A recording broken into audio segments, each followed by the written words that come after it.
Michael Russell, 23, navigated his London flat like a perpetual pinball. Every morning, it was the same ballet of ineptitude. A dramatic yawn stretched across his face as the first hint of dawn crept through his window, followed by the inevitable tumble out of bed, a jarring start to another mundane day. He'd untangle himself from last night's clothes, strewn like booby traps, only to stumble into the bathroom. This morning, however, held a special kind of dread. Bleary-eyed, Michael grabbed a tube and brush, a familiar routine about to go horribly wrong. The minty freshness he expected was replaced by a strange, acrid burn. His eyes widened in horror as he stared at the tube in his hand.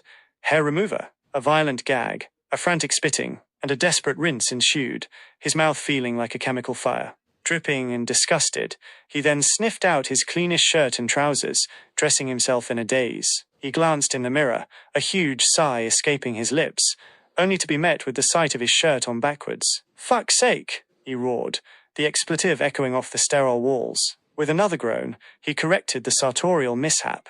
Wallet, watch, phone. Michael snatched them up, only to discover his phone hadn't charged through the night. "For fuck's sake," he screamed again, met this time by an angry banging from his upstairs neighbor. "Sorry," he yelled back, his voice thin with exasperation. He stumbled to the kitchen, pouring his morning coffee. As he took a hurried sip and flicked on the TV for the time, he watched in slow-motion horror as coffee cascaded down his now-clean shirt. The time glared back at him.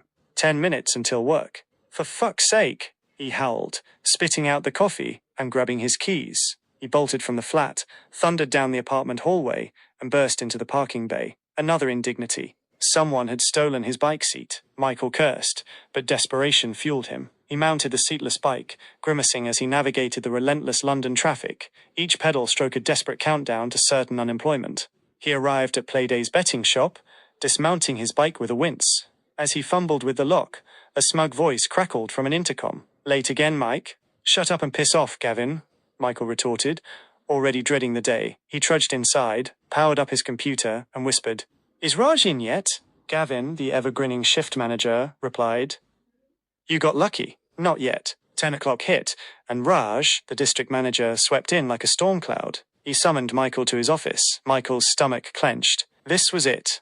"Listen, Mike," Raj began, leaning back. "We all know you're a nobody here, and for that reason, I'm sending you to our Chinatown office for a few weeks to help out. That okay with you?" Raj didn't wait for an answer. "It's rhetorical. Of course it's okay, haha. Grab your lunch and pedal your ass over there. They're expecting you before lunch." Defeated, Michael collected his belongings and began the grueling cycle to Playday's Chinatown. The air shifted as he neared his destination. Outside the office, groups of youths loitered, selling weed, shouting derogatory language, and openly attempting to take belongings from passers-by. This was different. He pushed through the heavy door. An elderly Asian gentleman, spotting Michael, speed-walked over. "Hey, you. I'm Wu. And you?" Michael, still shell-shocked from his morning, misheard. "Hey, you. I'm Michael, from the London Bridge branch."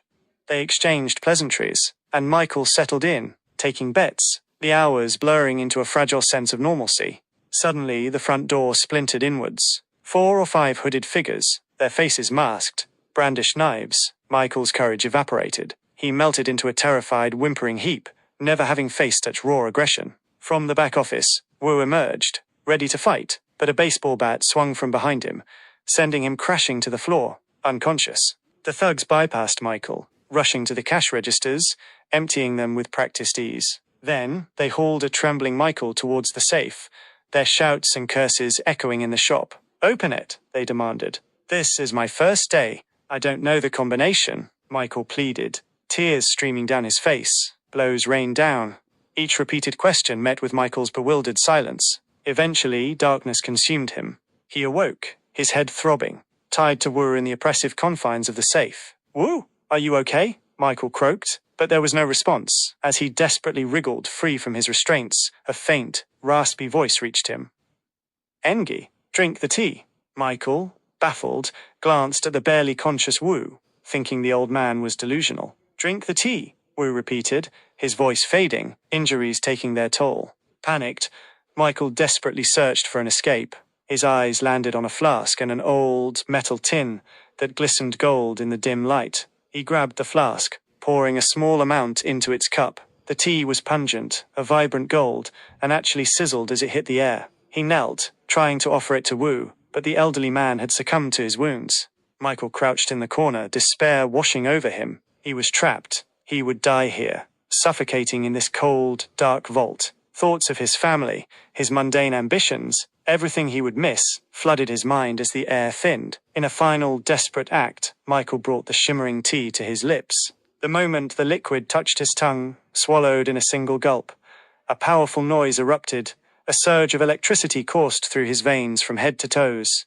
His body frame began to change, expanding, hardening, transforming into that of a god. His appearance and clothes completely changed, replaced by a sleek, powerful ninja suit, his features sharp, his eyes blazing with newfound power. Micheal could feel the immense, raw power he now possessed. He stood, towering in the small vault, and kicked the heavy door. Boom! The vault door didn't just fly off its hinges. Half the wall disintegrated with it, leaving a gaping hole. It was at this moment he knew.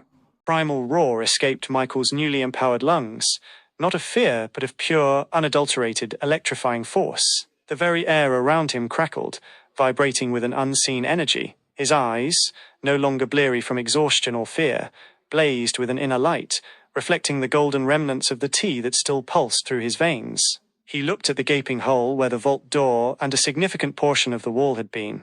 Dust motes danced in the slivers of weak, morning light that now pierced the reinforced concrete. The sound had been deafening, a symphony of destruction that surely would have alerted anyone in the vicinity. But for the first time in his life, Micheal felt no fear, only a surge of indignant rage. Rage for Wu, for the casual cruelty of the thugs, for every indignity he'd ever suffered. He flexed his hands, clad in the sleek, dark material of his new suit. It wasn't just clothing, it felt like a second skin, responding to his thoughts, flowing with his new strength. The weight of the metal tea tin, still clutched in his grip, felt like a feather. He glanced at Wu, still motionless. A pang of grief, sharp and raw, pierced through the electric haze of his transformation. This wasn't just about him, this was about justice.